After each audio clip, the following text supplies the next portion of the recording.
make sure that all of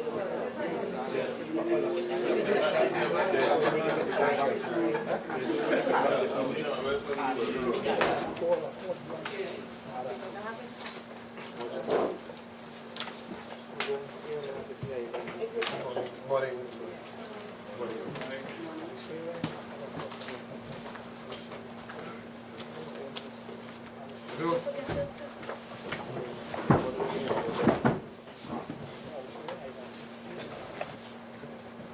Good morning to you, members of the media. Thank you very much for accepting our invitation for us to make what we consider to be a very important and a bit of a comprehensive statement on the Petroleum Company of Trinidad and Tobago, but more specifically, the issue of the recent board appointment. Now, I want to start this morning's discourse by putting on the table essentially what is a reminder to the national community of some basic facts, lest they forget in an environment where people forget very easily. It was the OWTU very early in 2001, 2002, which objected to the construction of a cosmetic project we said then and still do maintain that was described as the GTM, World Gas to Liquid Plant. Very ambitious undertaking, which ambitious undertaking had nothing to do with the benefit of the company, but had to do with a few people, a few politicians who stand to benefit from some corrupt arrangement as we saw it. We also want to remind all that we objected to that project because we knew from the very onset that that project would have been an abject failure. So said, so done. I also want to remind all that instead of investing in that project, the union's position, the OWTU's position was that that money should have been spent in Southwest Soldado, in Trinma, to invest in the ramping up of the indigenous crude production. That which, if it had been done, the country would have benefited. That did not happen because the then chairman, Malcolm Jones, and the then board of directors did not see it that way, of course, supported by the politicians, the PNM at that time, did not see it that way, and therefore the country lose as a result of that.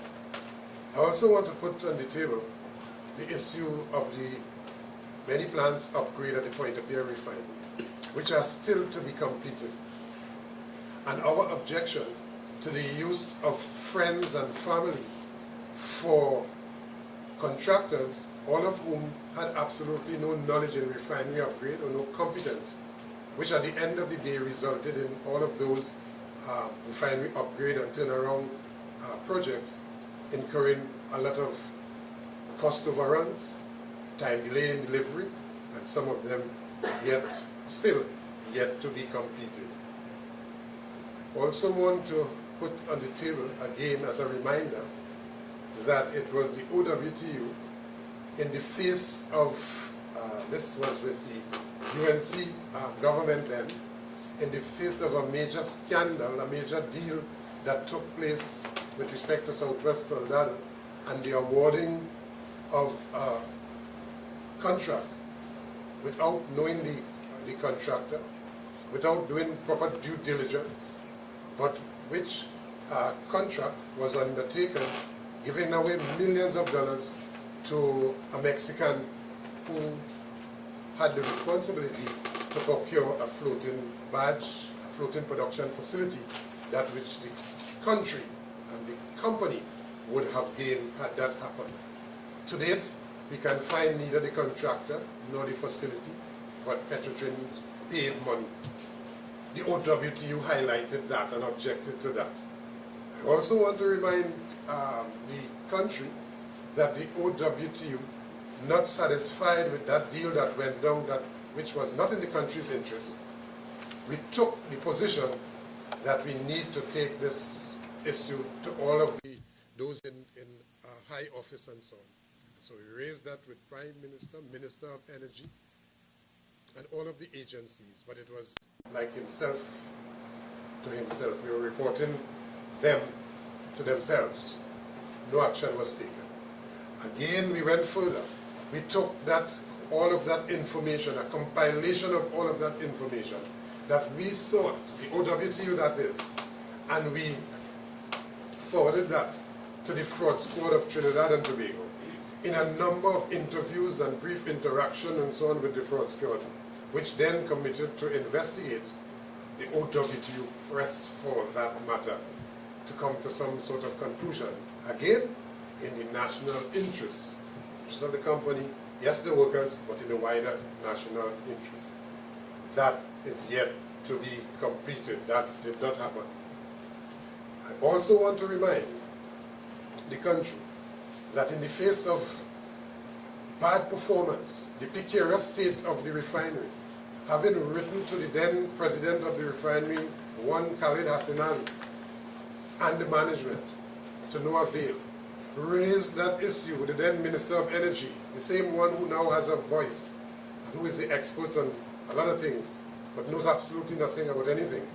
We raised that with the then Minister of Energy, Kevin Ramnaran, that the precarious state of the refinery, the unsafe conditions therein, and all of the infrastructure of Petrotrin and the urgent need to treat with those issues.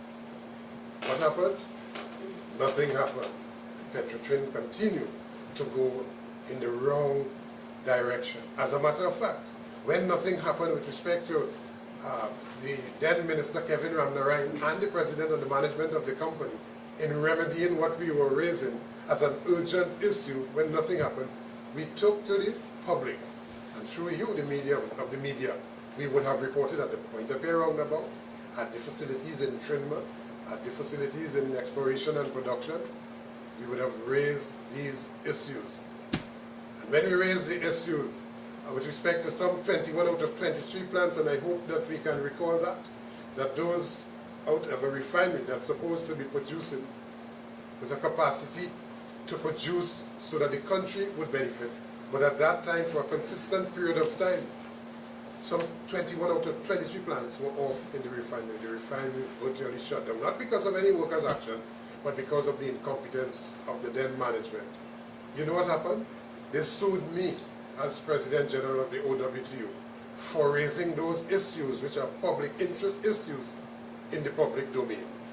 Because having failed, they having failed to take action, we thought it necessary to tell the public what was happening. Those things are facts. Yeah? And then again, the issue of the fiasco with respect to the stealing of oil. With all of those lease operators, we raised those issues from time immemorial, and we continue to year in, year out, raise those issues and say, hey, they are not increasing Petrotrin's crude oil production. They are with some corrupt people in Petrotrin's management. They are over-fiscalizing. They are charging Petrotrin for oil that they do not deliver to Petrotrin. But at the end of the day, both them and Petrotrin holds that as a panacea, holds that as the real answer for Petrotrin's increased oil production. And that all the energy chambers and so on who support that, they too ought to be brought to answer some questions for supporting these nefarious and illegal and unlawful activity which does not benefit the company and therefore does not benefit the country. And why am I making all of these points here this morning before I go to the core issue? I'm simply making all of these points to make one fundamental point that people continues to miss. That is, that the OWTU has always, from time immemorial to now and going forward, we have always dealt with supported and treated with this national oil company in the national interest in Trinidad. So while the politicians that come and go, and they come and go very quickly, and it seems that this one is on a departure mode, these set in government have already set themselves in a departure mode. But while they come and go, the one thing that remains constant is the Oilfields Workers Trade Union paying close attention to the national patrimony and to our national assets in the national interest. Because you see, we make this point, that if Petrotrin fails, the country will suffer as a result of that.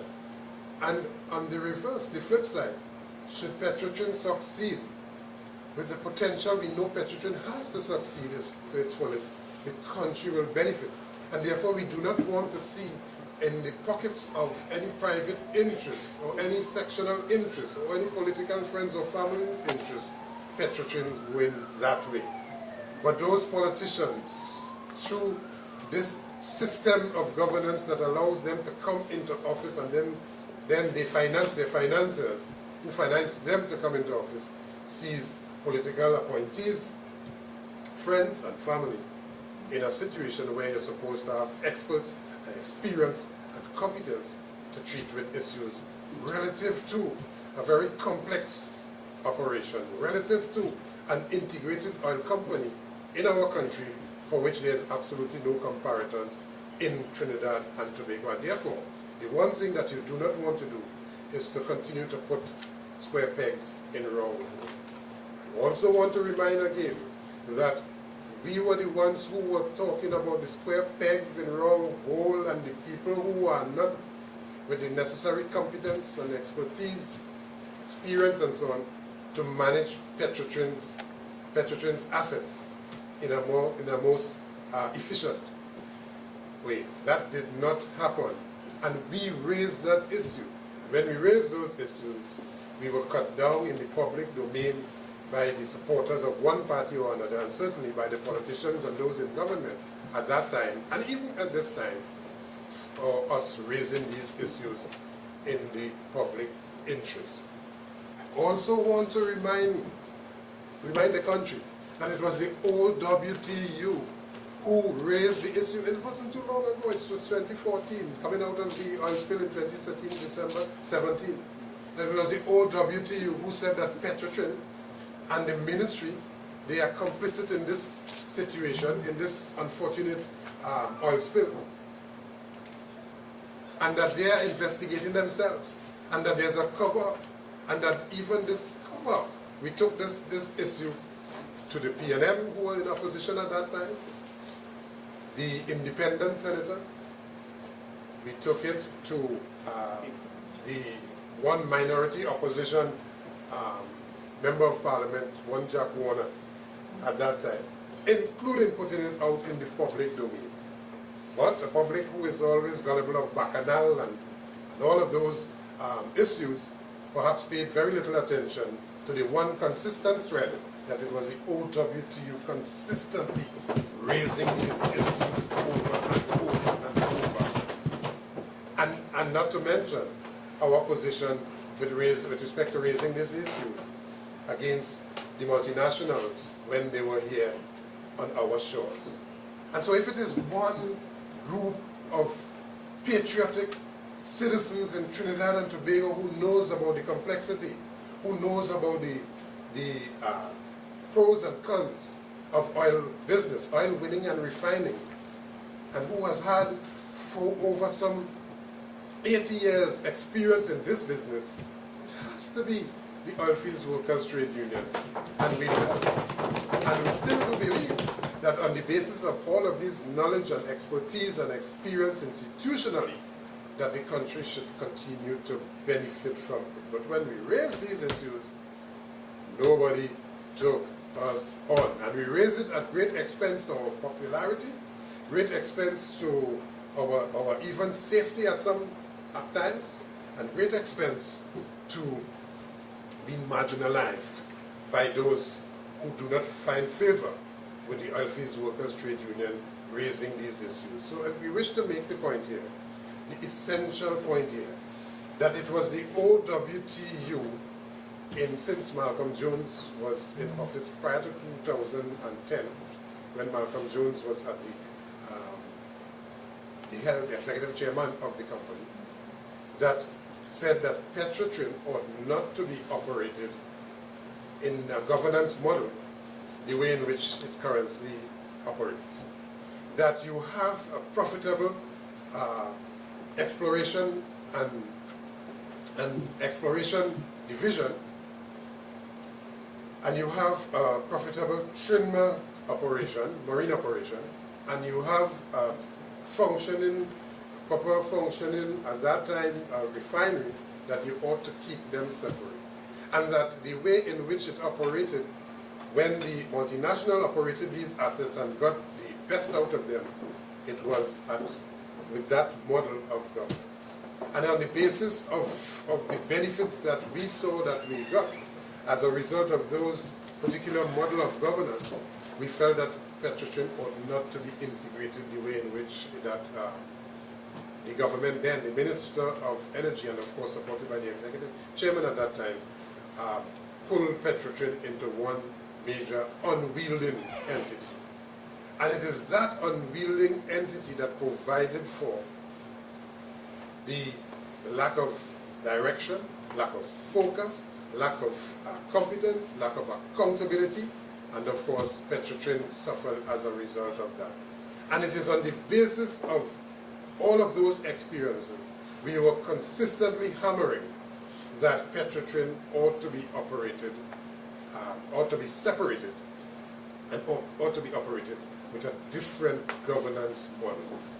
Independent business unit, fully autonomous and fully accountable to a particular level of authority in the company that would see all of those entities, all of those business units producing to their maximum. That did not find favor with the UNC government, certainly. It didn't find favor with the PNM government prior to that. And of course, when we raised that with this government, they took their merry time to come around to deal with this particular issue. We said to them when they were in opposition, we did not have the luxury of time. Petrotrin didn't have the luxury of time. The former Prime Minister was written to on this issue. Absolutely no response. And Petrotrin continued to go downhill. But I wish to make the essential point that we presented this model, all of these answers. We were not just complaining about the problems, we were providing solutions and answers to all of the successive government. And I want to also raise a particular point here. You have two very important ministries in Trinidad and Tobago. Among all the ministries are important, but I want to highlight the importance of two. One that makes the money and one that spends the money. The one that spends the money cannot get any money to spend if the one that makes the money don't make any money. And that is the Ministry of Energy and Energy Affairs. Makes the money. We are an oil and gas economy, like it or not. That is what that's how we still operate. That's how we get our major revenue. And the Ministry of Finance that spends that precious revenue.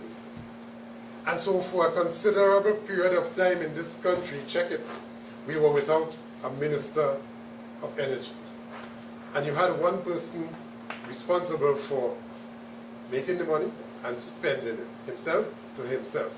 And that person has absolutely no expertise, knowledge, or competence in making the money with respect to the complexity of oil business. Now, why am I saying that in relation to Petrotrin?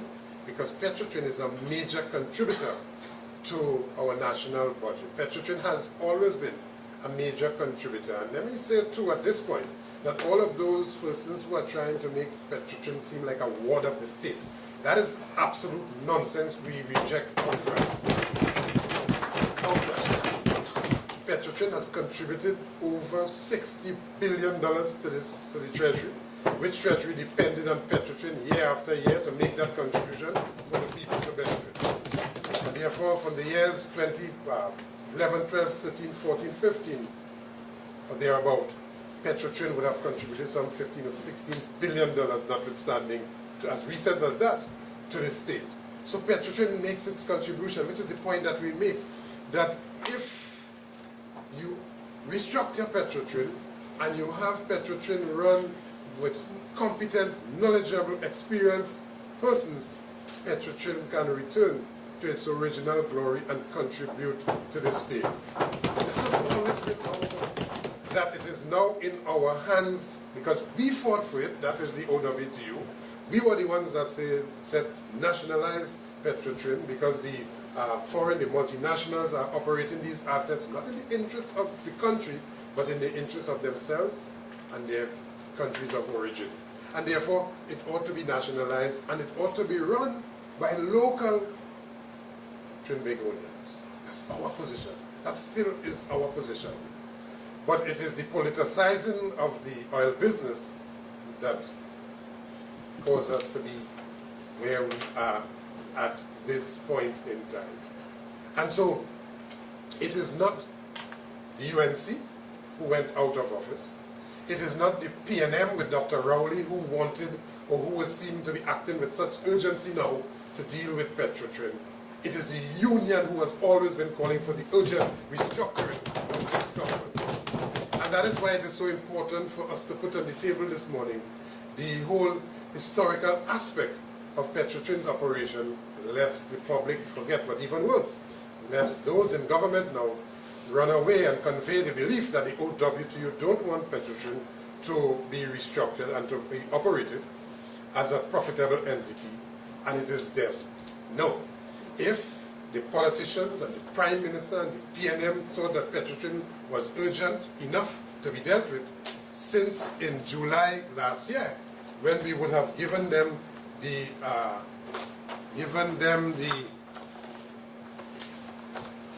Ministry of Finance since June last year. Yeah?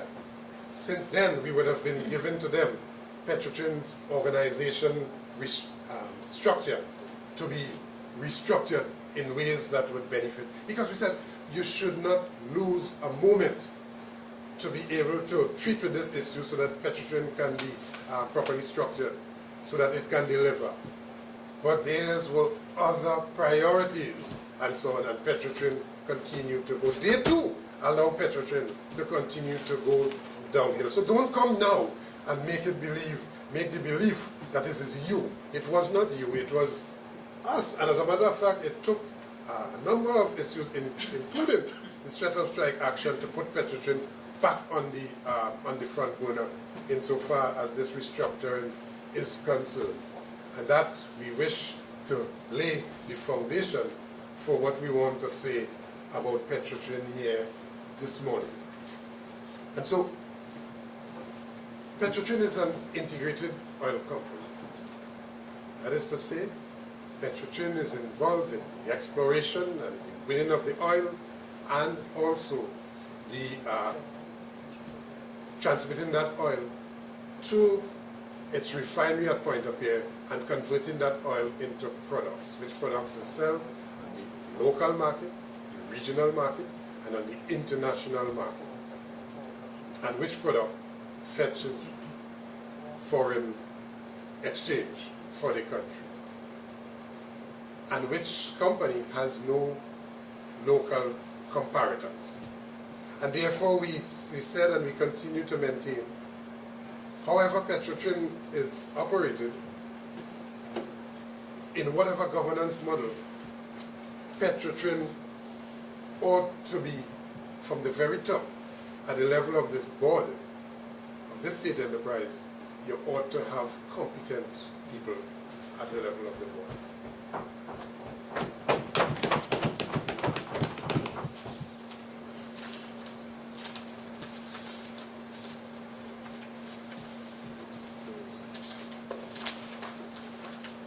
I want to go to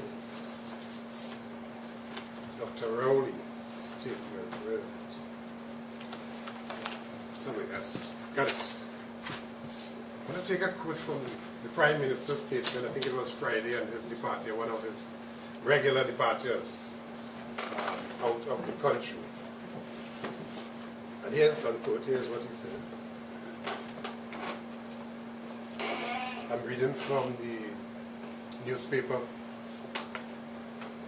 the following day.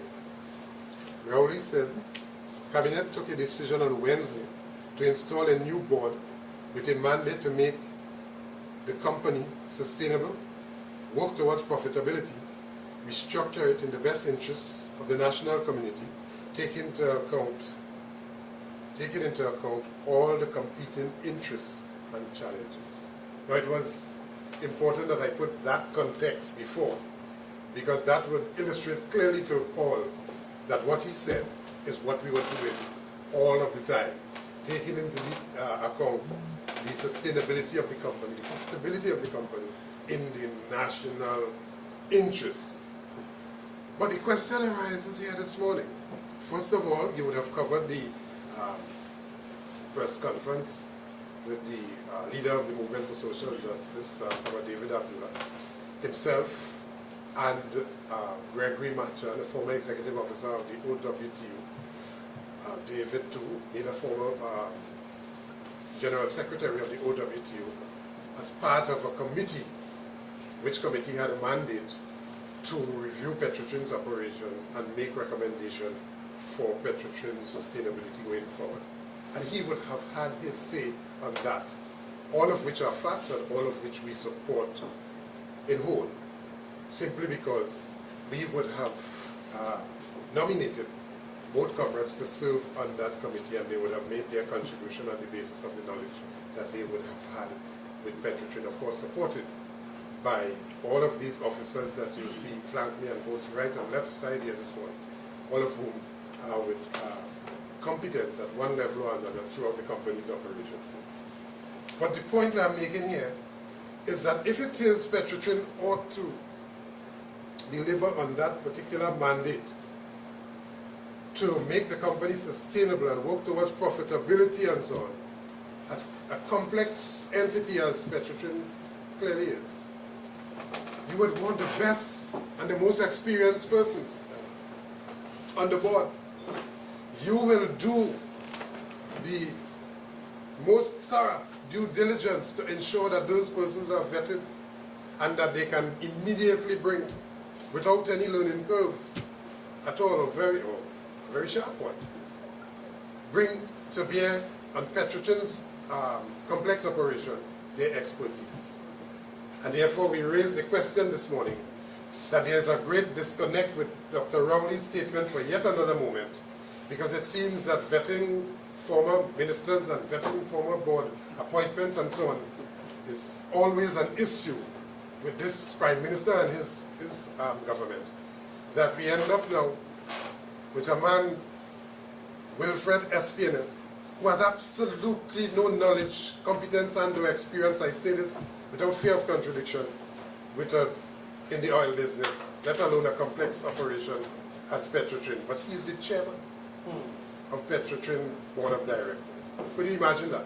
What is the level of competence and or experience that Wilfred Espionette would have to bring to bear on Petrotrin's decision-making, policy implementing, or direction giving to allow for that company to benefit? We'll be like a fish out of water, being directed and sent in all the different directions, but the correct one, by a management who has corrupt intentions, some of them. Okay? And he will just have to go with the flow, and Petrotrin will continue to go downhill. And don't tell me that he has some sort of expertise in business. That by itself does not cut it. The former chairman under the UNC has a lot of experience in business, and that was Lindsay Gillett. Remember that? A lot of experience in business. But the business of Petrotrin suffered as a result of his being placed at the leadership, the chairmanship of the board of Petrotrin. So it is the same thing that the PNM is doing, repeating the same mistakes of the UNC and of the past, and so on. So where would Petrotrin go? I also want to raise the issue of another person, one Joel Harding. What is his claim to fame? What is Joel Harding's competence? What is his knowledge base about running a refinery?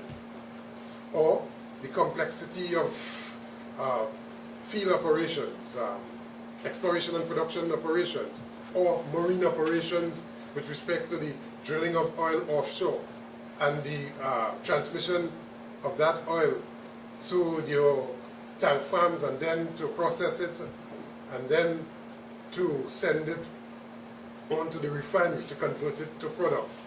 What is his expertise? Is it the same Joel Harding that was a former PNM councillor? I will ask the question, is it the same? Because people carry same names. That's the question here this morning. Is it the same Joel Harding who is a mechanic or some sort on the water taxi? Is it the same? Which water taxi continues to break down? But if you can't fix a water taxi, how could you fix an aging refinery with all of the complexities of plants operating under extreme pressures and temperatures and so on? And I'm not saying that the board member is supposed to go and repair those equipment, but he has to have a certain knowledge base when put together with the rest of the knowledge base on the board, be able to discern right from wrong and nonsense from sense and so on, and to give direction. What is his level of expertise? And I dare say too that there are some questionable issues around someone carrying the same name. So we asked the question this morning, in the interest of Petrotrin, is it the same Joel Harding that was the PNM councillor some time ago, and the same Joel Harding that is the mechanic or does repairs or lack thereof to the water taxi? Or is it the same Joel Harding that has issues, which issues will be out in the public domain not too long from now, and which will embarrass for yet another occasion the Prime Minister and his government for not doing proper and due diligence in a situation that requires just that, thorough due diligence and so on, vetting of people to make sure you have the correct persons on the board. So you have a hodgepodge board, you have a chip board placed together in a situation where you yourself say it is important. But you see, we continue to operate the same model, a model that gives friends and family favors and so on the opportunities. Which opportunities are denied to persons with levels of competence to take us out of the peril that we are now in. And we also come back and raise the question, is it the same SPNet, Wilfred SPNet, who is the best friend or close friend to one Stuart Young? Is it the same person? And all of those things carry with it, ladies and gentlemen, a type of complexity that does not do the company any good. So we operated without a chairman, we operated without a minister of energy for quite a while, and we are now with a board that we have absolutely no confidence in, which board has a responsibility to take the company forward. Now, how will that happen? And we are not now, we never did, and we never will be against any assistance or any government that operates in the best interests of Petrotrin. That is not our mandate, that is not our focus, that is not our philosophy. We will support any government that has the intention of patriotism, that has the intention to make state enterprises viable. But you know, we come back and raise a question about the same Wilfred SPNL as we talk about viable in the interest of Trinidad and Tobago. Because we ask the question, is it the same Wilfred SPNL that is the current chairman of TCL, Trinidad Cement Limited, which current chairman would have sold his shares to the Mexican cement giant, Cemex?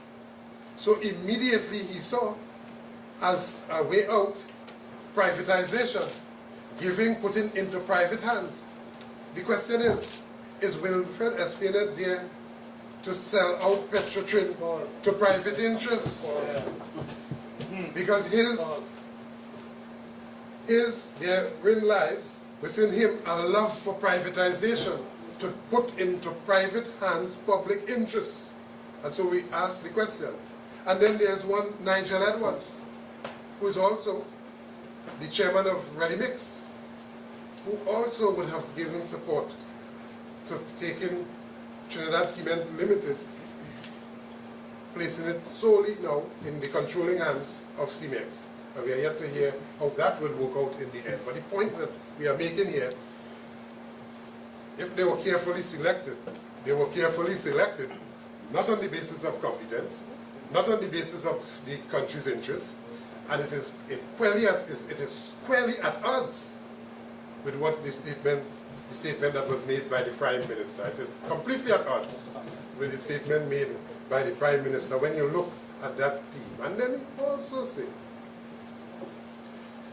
we raise questions also with the placing on that board the permanent secretary.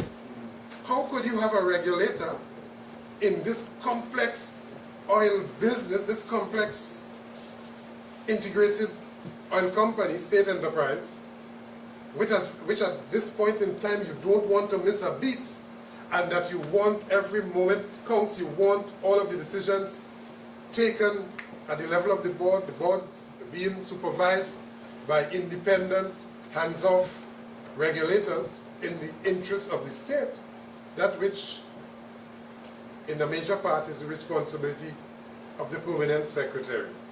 How could you have the permanent secretary being permanent secretary and complicit inside of a board which will take decisions, and then he has to be regulating as the permanent secretary? He's compromised his position.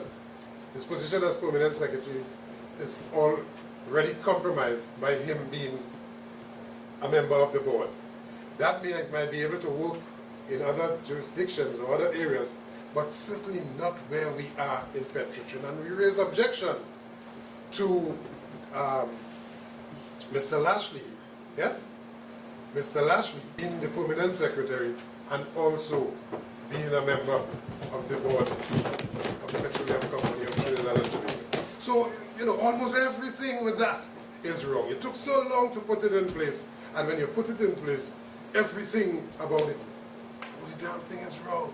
And what worse about all of those things, worse yet, is that it is set up not to be able to deliver. And that is our objection. Because I've made the point before, all of those things we objected to, we were vindicated that they were wrong decisions. And for yet another time, we are saying up front that that board ought to be reviewed and ought to have installed persons who are competent, experienced, and qualified. The board ought to be reconstituted. Failed again, Dr. Rowley, to put in place in the interest of Trinidad and Tobago, a proper board to deliver on its mandate. That board cannot deliver on its mandate. Yeah?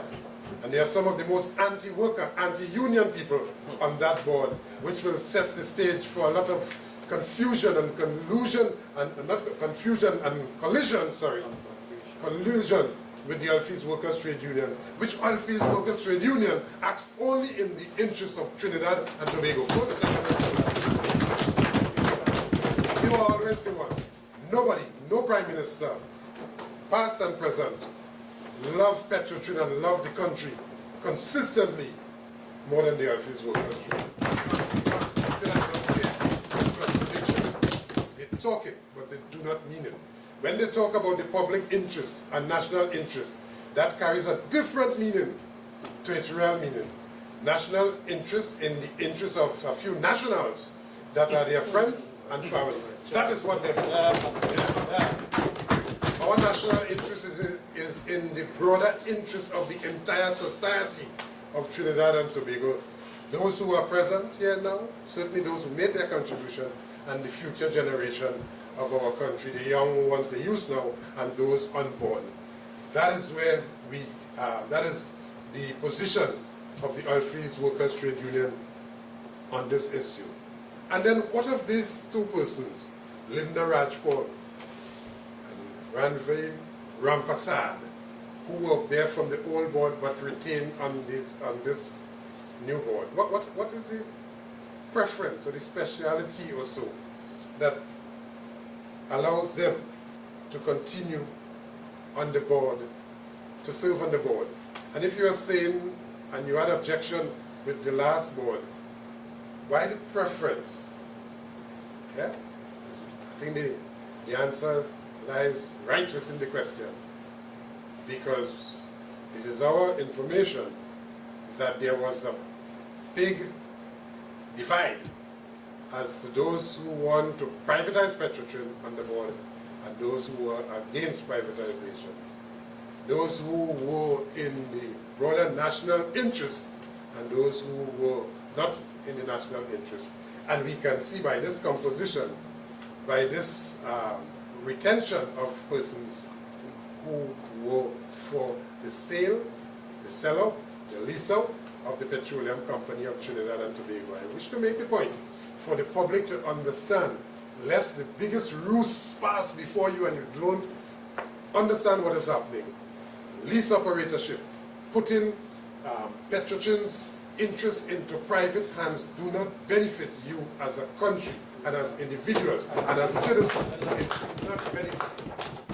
Because when you do that, there will be less revenue to go around for education, for health, for infrastructure, yes, for national security, and so on, yes, and for all of the social services that are so desperately needed in this country.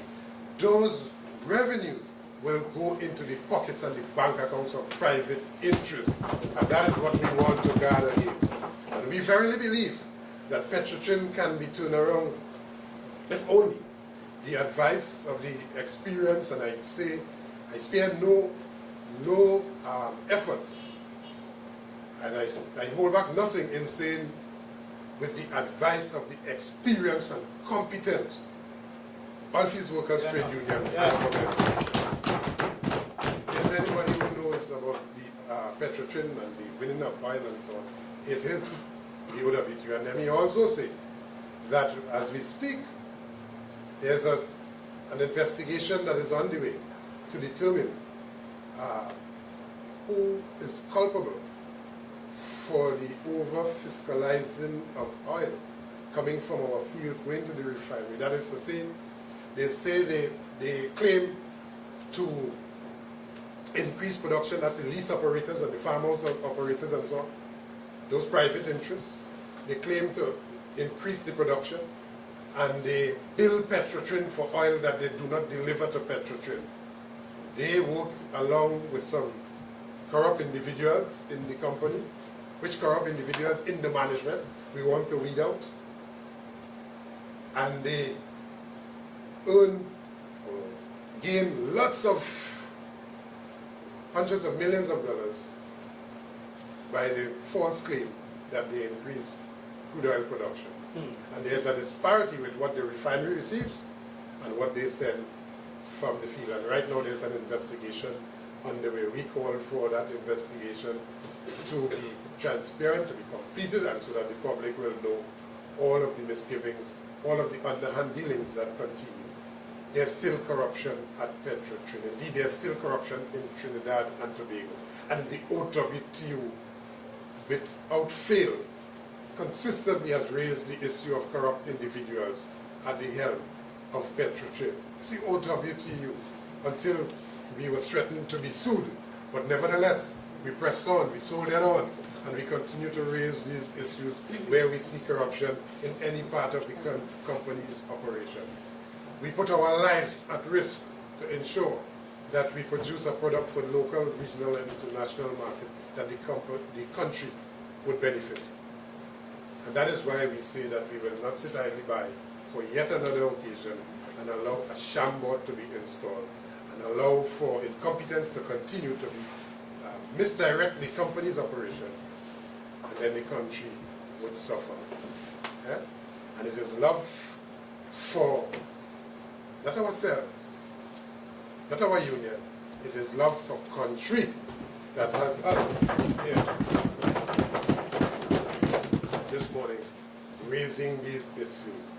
So we wish to warn this incoming cardboard, chipboard, shamboard that it is without the level of competence to be able to deliver with respect to the urgency and, of course, the mandate that it is required of it. Yeah? So I want to pause for a moment and take any questions with respect to these issues that were raised so that we can get clarity.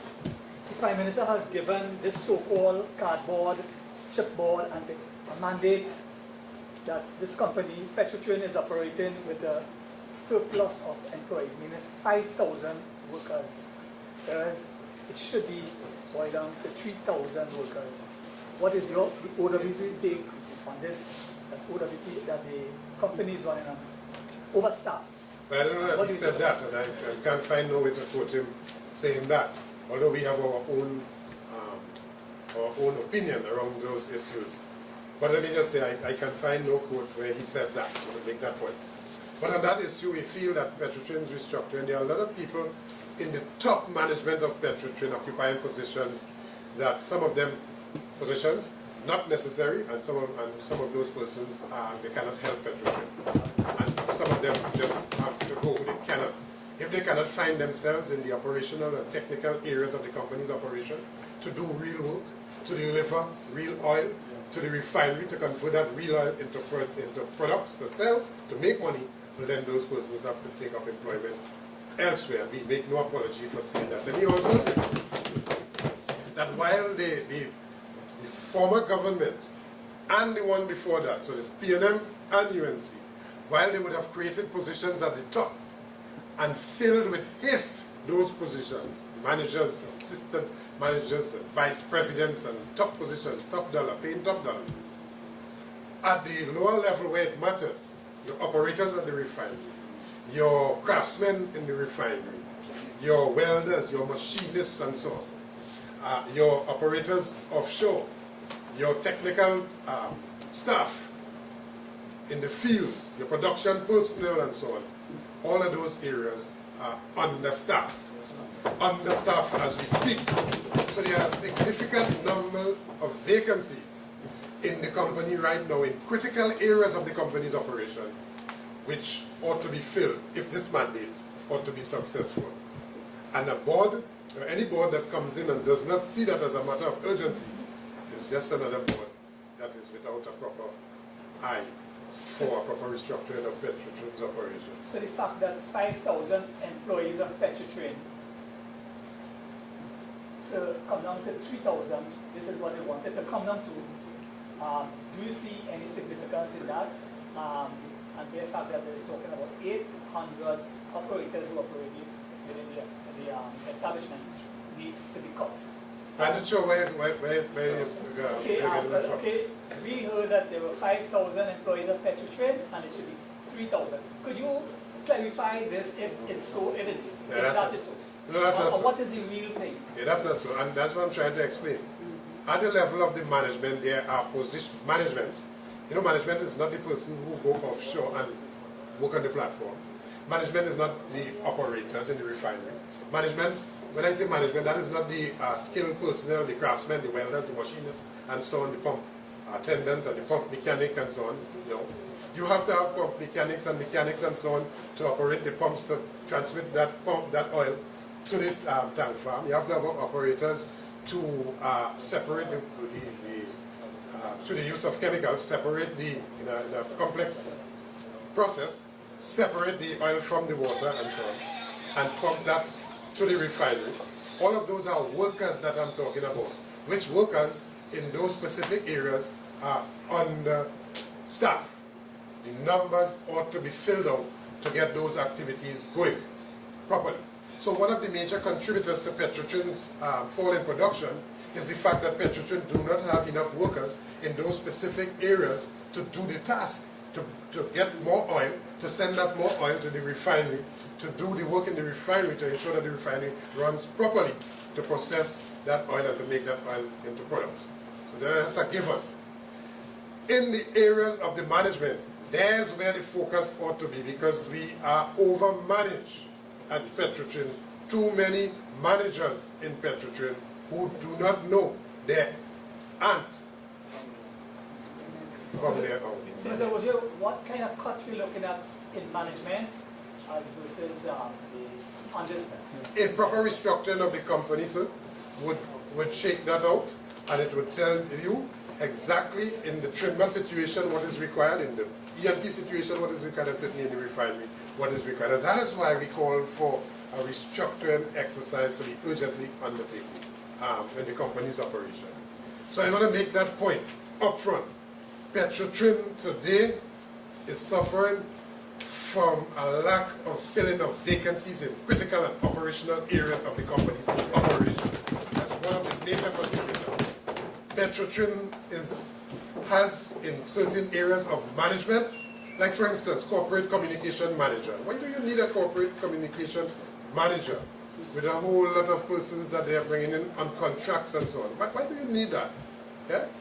And in the HR, a lot of analysts analyzing heaven knows what, and the service to be provided for the workers who work, that service is lacking behind. Because they ought to be with the task of identifying competent personnel and filling out all of those areas, and that is not happening. It's not happening. And so we are making the fundamental point that, like for instance, the apprenticeship program that the multinational Texaco would have had, that Shell would have had, that Tesoro would have had, that would have had proper succession planning on an ongoing basis. The very day you start to work, the plan for the day when you retire to replace you. So that over a period of time, there would have been succession planning in those operations run by those persons to make sure that you do not lose the level of skill sets in the critical areas. And that is what Petrotrin is suffering for now. So you had a management in place who did not have the foresight to look at all of these things. And so we have a lot of vacancies. You have a lot of vacancies to be filled out in those technical areas and so on. We will turn this place upside down if they don't fill those vacancies to make sure that Petrotrin deliver on this mandate. So it's not a question of saying something that comes with a lack of knowledge and understanding of the complexity of the operation, that Petrotrin has to cut down X amount of workers. Petrotrin has to cut down on the corruption. Petrotrin has to cut down on the level of contracts, on the level of the mismanagement, on the level of management, personnel at the top, and certainly on the incompetence that we do not need, and at this point in time cannot bear. And that is why we are saying, from those who are supposed to take policy direction from the government, because the Ministry of Energy and its permanent secretary, Lashley, they ought to be given policy direction and so on, and making sure in an independent way this board deliver on its mandate. But if he isn't a member of the board itself, you start off bad. And so, for yet another occasion, the government would have missed the opportunity to take on board a union representative, yes, to contribute to the fortunes of Petrotrin. But instead, he grabs the closest man and throws him on board. In fact, he did. He threw all the Petrotrin overboard by taking that position. So there's where we are. We feel very strongly about these issues. We feel that it will be a rough road going forward if they do not recall Joel Hardy, who has no experience in complexity of refinery operation, Nigel Edwards, Wilfred Espionette, and the likes, and that you can find in Trinidad and Tobago, if you are not politicizing the company's operation, you can very well find qualified and competent persons to be at the head of Petrotrin. To be reconstituted immediately, and do you have any suggestions or recommendations on who the new board members should be, and are you willing to assist the Prime Minister in that? Well, certainly, we are always willing to assist, and I'm glad you asked that question, because we are always willing to assist all of the Prime Ministers, those who want the assistance and those who don't want. Well, let me say, yes, we are willing to, and that was one of the issues that we raised, the whole issue of board membership and so on the last occasion when we met at a different level with respect to the Joint Trade Union Movement, NATO and Phyton. We are willing to assist by pointing out competent individuals that can effectively take Petrotrin forward. What we see, though, is harboring and hoarding of that particular responsibility close to the chest of the Prime Minister and ending up with disaster in terms of those appointments and so on. It's very disastrous.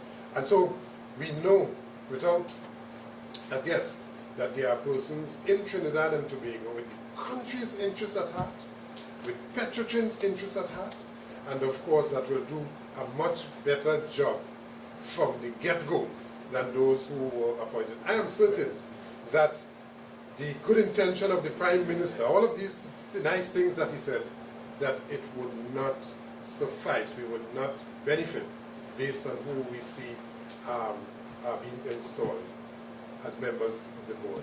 And of course I again raise the point that with a union nominee, not the President General, don't to get lost with that. I am not a member of any board. I've never been a member of any board of directors in Trinidad and Tobago or anywhere else. I've never been. And that's not my ambition. I don't want to ever be a member of any board.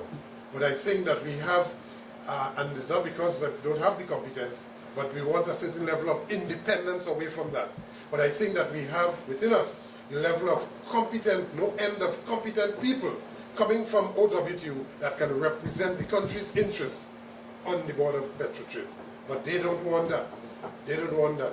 The 1% who are pulling the strings of the Prime Minister, yes, the puppeteers, and they are determining who sit on the board, regardless of the competence of those persons. It is the 1% who are determined that SPNet be on the board, and that Nigel Edwards be on the board, and that the permanent secretary be on the board, all from the same board and mode. The on that board is the 1% behind the curtains that pull the string that certainly determined that one Joel Harding, who would know Monday from Friday passing before him while he's on the board, so he sits on the board as a contributor. Imagine that. Imagine that. You have to be really void of what is required to put a Joel Harding. If that is the same person, I ask the question, if that is the same person, somebody gave Dr. Rowley the wrong advice. And for yet another occasion, somebody in the cabinet set up the Prime Minister, I want to believe. Yeah? And yes, and a misjump. It's not misstep, this is a misjump. Somebody again set up the Prime Minister, just as the recent fiasco with the Laham situation. So it's, yes? And the Sea Bridge issue. So it goes on and on and on. But you know what? While some people might find it convenient this time around to remain silent, you have no such comfort with the oil-based workers trade union.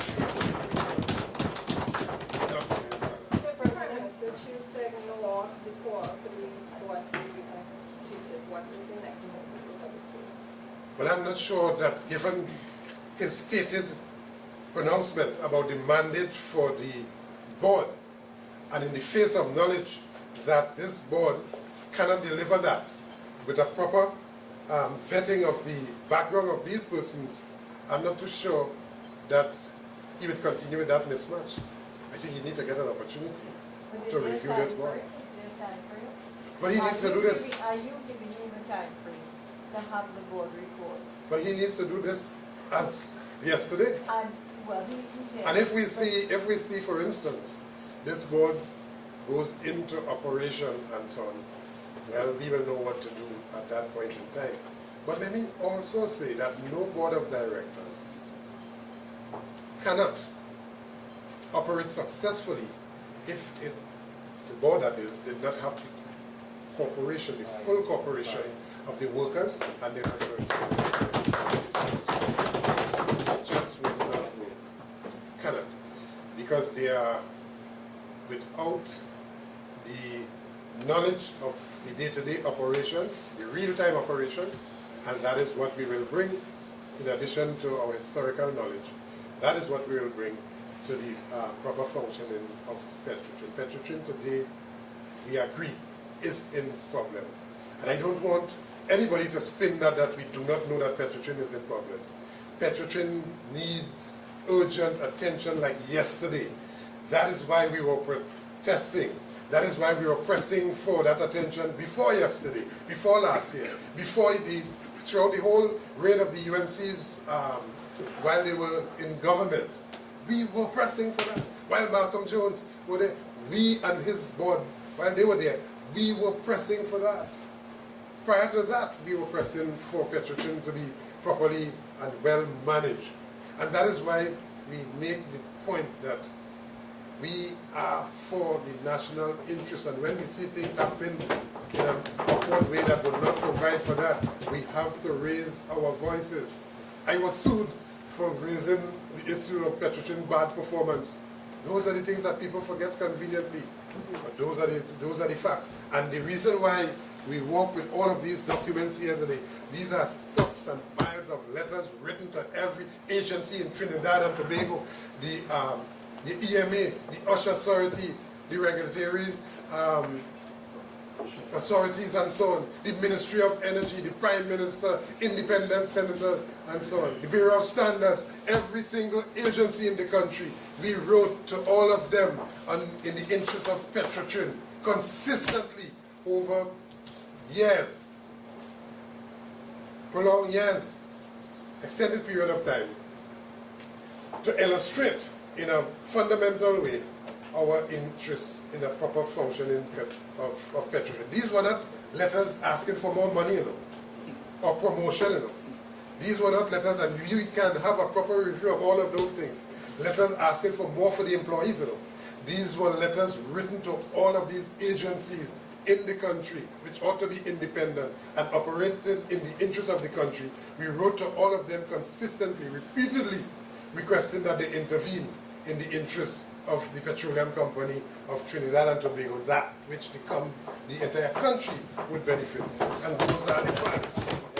So nobody, no Johnny-come-lately opposition leader, now turned prime minister, could express any type of love for Petrotrin and the country more than the OWTU. What about aging infrastructure that Yes. we've been hearing so much about? Yes. Would you agree to any privatization? We think that the issue of aging infrastructure is a fact. We also think that we ought to examine very carefully how we engage private interests in the companies, operating the company's assets. That which would not allow for them to walk away with the lion's share. That is an issue that ought to be discussed and thoroughly examined carefully with the recognized majority union. Huh? But the wholesale sellout of Petrotrin, which is what they want to give out the refinery, and they have some partner waiting, yeah? We are against that. There are different ways and modes of financing the changing out of these assets, and those are the models that we want to examine. We have our answers, we have our suggestions and so on, which has nothing to do with privatization. But we have suggestions as to how we can get finance to deal with these issues of aging infrastructure. So yes, the first thing this Cravagous energy chamber will jump up and say is that we are not paying attention to the facts. Well, we are paying attention to the facts that members of your energy chamber are involved in acquisition of stealing of oil. We are paying attention of the country's oil. We are paying attention to that. We are also paying attention, and I'm taking in front because I know them. We paid attention to your preparedness to grab these assets in the interest not of the country, but in the interest of yourself. Paying attention to that. We are aware of the facts, and by virtue of what I have said, and that is nowhere near to the extent of the issue, but it's just a snapshot of the work that the OWTU would have been doing over the years gone in the country's interest. So don't tell me, Energy Chamber, don't try to drive no point here that we are not in the interest. You are a driver of privatization. You are a driver of your own interest. You are a driver of supporting all of those alleged corrupt activities that takes place with your members. So don't try to drive no point here about privatization. No, we will not accept that. Yeah? And again, let me end and put some clarity to it. The issue of privatization, there are many different models of obtaining finance, notwithstanding what they are saying. They are making out a case to head in that direction. But through our experience, just as the Steelworkers Union would have done, found investors and so on, and found models of financing, there are many different models of financing, all of which ought to be examined. And the best possible option in the interest of the country, that is the one that will be accepted by the OWTU. But you don't just take a straight line towards that through your indication by the persons that you put that now comprise the board of Petrotrin. How could it be in such a, I mean, a board that is unaware and incompetent can cause the loss of lives by the very policies they put in place, or policies that they not support. They can cause the loss of lives, and that's where we'll take very, very serious issues. So, again, let me just say that we have serious misgivings, serious issues with this board, the way in which it has been announced and the way in which it has been appointed, and the persons to the board.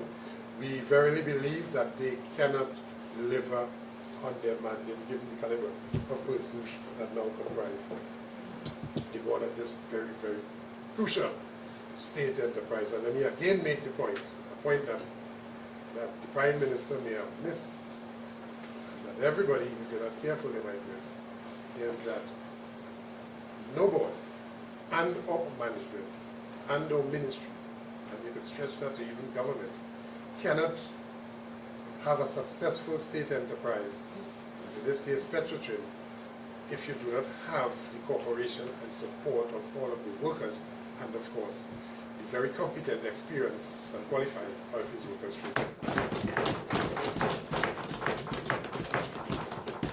So, any more questions? With the current restructuring of Petrotrin, now that Guyana seems to have this large fine, and the people are saying Guyana could be in 2 weeks, the amount of oil that they're finding, is Petrotrin capitalize on what's going to happen in Guyana in the future? Well, there's absolutely no doubt or boundaries to the extent that Petrotrin can involve its immediate expertise to be able to increase Petrotrin's fortunes and, of course, the fortunes of Guyana. And one such area would have been the deal struck with Venezuela and so on.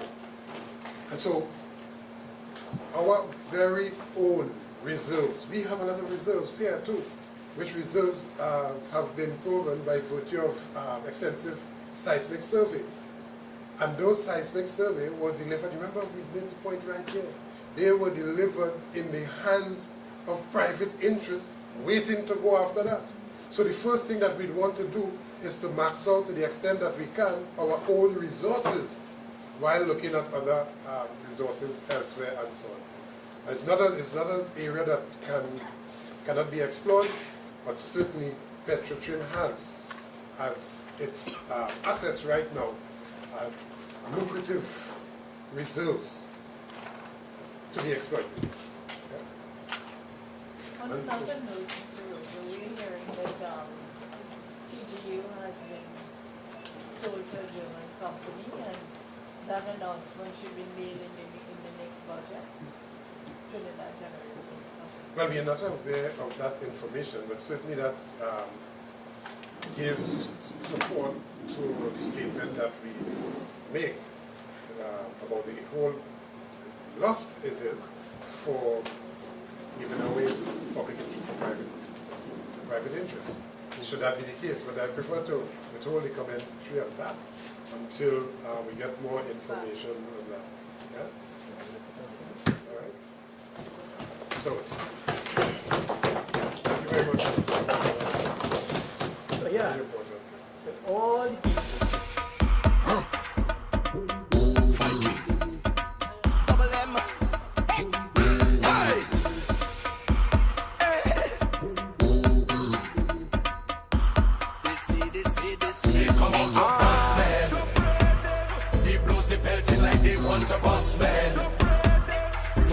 what they do, me, I do bound to them. Where they get in on like they want to come for me. So tell them come for me. Tell them we don't afraid nobody. All them bad mind people, them who trying to stop me. I looking for fighters here with the same energy. Hit them with powder, tell them all the stink and dirty. Stink and dirty. Tell them we don't afraid.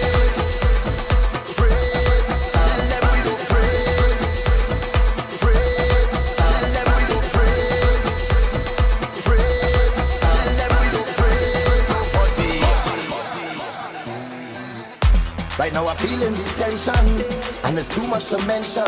They take up all my attention. Holy faith, of everything you accuse me, and all the times you abuse me, but now you cannot refuse me. Holy faith, I was